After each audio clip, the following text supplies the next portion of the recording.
सुप्रभात विद्यार्थी मित्रों। आज हम कक्षा 11 चैप्टर 12 किंतु कुटिलता पढ़ने वाले हैं। तो सबसे पहले प्रस्तावना में देखें तो कि निबंध की साहित्यिक विद्या अभी के ज़माने की देन है। संस्कृत में निबंध ऐसा नाम एक प्रकार के ग्रंथ के लिए प्रस्तुत होता है। निबंध यानी कि संस्कृत में कोई धार्मिक शास्त्रीय के विषय के ग्रंथ पर जब चर्चा करते हैं, यानी कि चर्चा करने वाले जो ग्रंथ होते हैं उसे निबंध ग्रंथ कहते हैं। जैसे कि श्राद्ध से लगती विचारधारा कोई प्रस्तुत करने वाला ग्रंथ हो तो उसे श्राद्ध प्रदीप जैसे ग्रंथ निबंध में प्रचलित है। तो उसमें से कुछ निबंध प्रबंध पारिजात नाम का जो निबंध ग्रंथ है उसमें भी प्रस्तुत हुए हैं। तो उसमें से कवि पंडित मथुरानाथ ने यहाँ पे उनका जो एक निबंध है किंतु कुटिलता वो प्रस्तुत किया हुआ है। तो यहाँ पर एक किंतु कुटिलता का जो अर्थ है, किंतु जो शब्द है यानी कि किंतु शब्द की कुटिलता यानी उस शब्द की वक्रता, किस समय पर क्या बदल सकता है किंतु शब्द, वो यहाँ पर कवि ने अपने साथ जो अनुभव हुए हैं वो यहाँ पे प्रस्तुत किए हैं। तो यहाँ पर हम देखते हैं सबसे पहले जीवनस्य विविध क्षेत्रे अहम किंतु कुटिलताम अनुभवम। जीवन के विविध क्षेत्रों में अहम यानी कि मैंने किंतु कुटिलताम यानी कि किंतु शब्द की कुटिलता का अनुभव किया है। यानी कि जीवन के विविध क्षेत्रों में मैंने किंतु शब्द की कुटिलता का अनुभव किया है। मम जीवने घटितासु दृताः घटनाः अत्र वर्णयामि।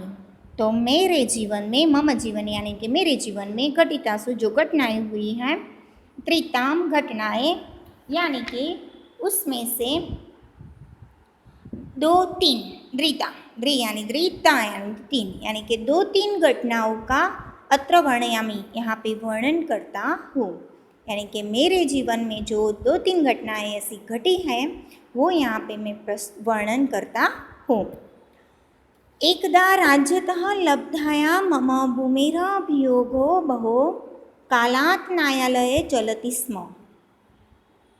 एकदा यानी कि एक दिन, राज्यतः यानी कि राज्य में, लब्धाया यानी कि राज्य से प्राप्त हुई, मम भूमि मेरी भूमि, वियोग बहो कालात् न्यायालय चलती स। बहो वियोग यानी क्या, उसका जो दावा होता है वो, यानी कि जो एक दिन राज्य की ओर से मुझे मिलने वाली जमीन का दावा बहुत समय से न्यायालय में चल रहा था। मम पक्षात् सर्वाणि अपि आवश्यकानि प्रमाणानि यथा कालं दत्तानि।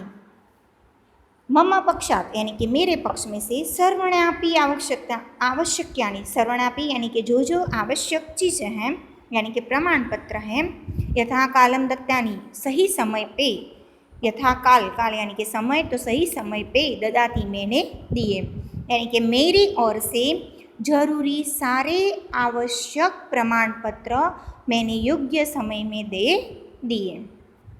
साक्षी जनानां साक्ष्यमपि मत्पक्षे समभवत यत सा भूमि अस्मदीयानां वंशजानां अधिकारे वर्तते।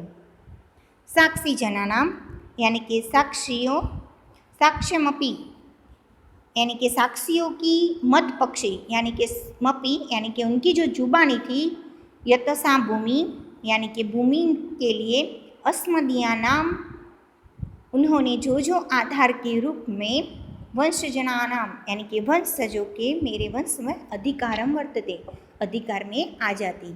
उसका अनुवाद होता है कि साक्षियों की जुबानी भी मेरे पक्ष में ही थी कि प्रमाण के आधार के रूप में जमीन परंपरागत वंशज मेरे वंशज के अधिकार में ही थी। वाक्यलेनापि मह्यम अभयदत्तम यत् प्रमाणानां बलेन भूमिरियम अवश्यम भवदधिकारं भुक्ता भविष्यति। वकीलेनापि यानी कि वकील ने भी मह्यम मुझे अभयदत्तम यानी कि उन्होंने भी मुझे अभय वचन दिया था। यत् प्रमाणम बले यानी कि अपने प्रमाणों के बल पर भूमिरियम अवश्यम यानी कि भूमि जरूर तुम्हारे अधिकार में ही भवदधिकारम भुक्ता जरूर तुम्हारे अधिकार में भोगने के लिए मिलेगी। उसका अनुवाद देखते हैं। वकील ने भी मुझे अभयदान दिया था कि जमीन जरूर तुम्हारे अधिकार में ही भोगने को मिलेगी। भवधिकारम भुक्ताम भविष्यति भविष्य में तुम ही इस जमीन को भोगोगे। तो मित्रों अब अगला पैराग्राफ हम अगले दूसरे वीडियो में देखेंगे। तब तक अस्तु।